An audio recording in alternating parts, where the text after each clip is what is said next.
Naguguluhan na nga po si LeBron James kay Coach Ham. Tanggal ka na ngayon dito. Naipanalo nga po ng Los Angeles Lakers ang laban kontra dito sa Milwaukee Bucks at ngayon dito naman sa Grizzlies. Pero tila wala nang makakapigil pa sa hatol para dito sa head coach nilang si Darvin Ham. Maging mismong mga solid fans ng Lake Show hindi na gusto ang ginagawang plano ni Coach para sa kanilang team. Palyado at laging kinukulang sa huli kagaya nga ng nangyayari din sa Warriors nila Curry. Paano ba naman kasi mga kapatid, sino ba namang hindi malilito biglang pinasub si LeBron kahit pa naka straight 6 points na si The King. Nasa momentum na nga pero biglang pinaalis sa laban. Tapos eto ngang si AD na meron ng 3 foul na agad. Sa second quarter pa lang ang binabad pa ni Coach Ham. Halos senyas na nga lang ang nagawa ni LeBron. 3 foul na nga si Davis siya pa ang pinasub ni Coach Kitang kita na naguguluhan si LeBron sa diskarte ni Coach Ham mga kapatid. At kahit si AD nga rin hindi na nasisihan sa ginagawang estratehiya ni Coach sa kanila. Lalo na nga dito sa depensa. Pinapabayaan nga lamang daw si Malik Monk at De'Aaron Fox sa paint. Kaya ang resulta nga natalo pa nga sila ng Sacramento na sana'y naipanalo pa nila. Nagiging bukas sila sa loob kaya dito natitake advantage sila ng kupunan. At si Coach Ham nga po ang gumawa ng diskarte na yan. Todo parinig na nga lamang din si AD nung time na yon dahil wala na rin silang magagawa pa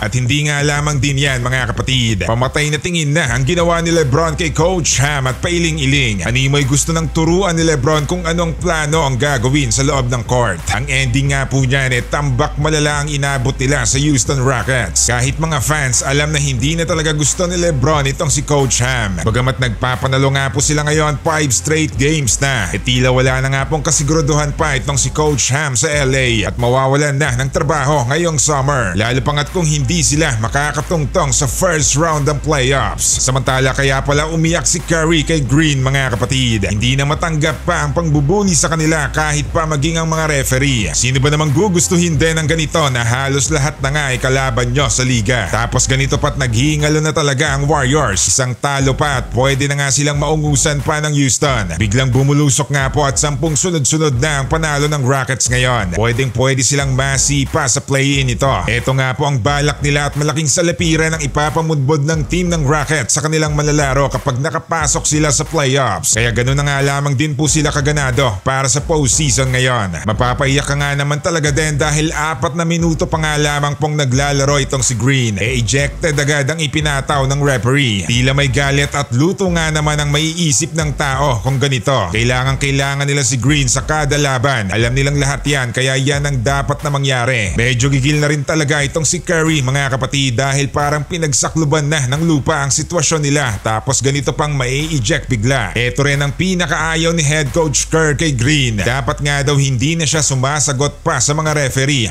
dahil medyo mahigpit na nga rin sila. Nasabi na nga po yan ni coach dati pa pero tila unti-unting nawawala rin kay Draymond to at lumalabas ang tunay na kulay niya. Matatanda ang na-council na nga po itong si Draymond bago siya pinabalik sa liga at eto ang sinasabi din ng mga fans na wala nga daw natutunan itong si Draymond doon. Parang nagiging tama nga ang mga sinasabi ng mga tao sa kanya na hindi niya susundin ang mga payo. Pero gayunpaman kung magpapatuloy pa to at kung hindi rin siya makikinig maging kay Curry, isa nga lamang po ang kababagsakan ng Warriors niyan.